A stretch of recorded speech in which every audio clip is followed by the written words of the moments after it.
The extreme value theorem. If f is a continuous function over the closed bounded interval from a to b, then there is a point in AB at which f has an absolute maximum over AB. And there is a point in AB at which f has an absolute minimum over AB. Local extrema. Suppose C is in the domain of f, and suppose x is in some open interval containing C. And now here I have this inequality. If f of C is less than or equal to f of x, then C is what? And this can be hard to figure out without a picture, so let's draw a sketch. So if you notice, I have two sketches. Let's use this upper sketch for the first inequality.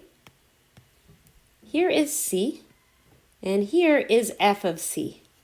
If you notice, f of x here in purple, in this small open interval, so if I restrict my interval to this red marked interval, then f is always larger or equal to f of c just on this interval. If I go beyond this interval, f might actually be smaller, but within this point's really, really close to c, f of c is always smaller. That tells me that we have a local minimum. Then f of c is at that peak. And f of x actually gets larger beyond, but if we restrict ourselves to this smaller interval, then within this interval, f of c is always larger. That tells me that we have a local maximum.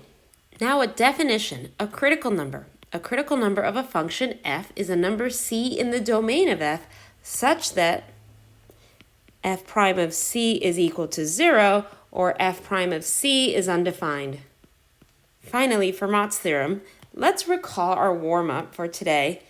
Well, from the first video, since this is not really in class, but let's recall our warm-up. What relationship did you notice between extrema and the derivative? The tangent is horizontal at any extrema, or better said, the tangent is always horizontal at extrema. And of course, when the tangent line is horizontal, that tells me that my derivative is 0, and that gives us Fermat's theorem right here. If f has a local maximum or a local minimum at c, and f prime exists, then f prime of c has to equal 0.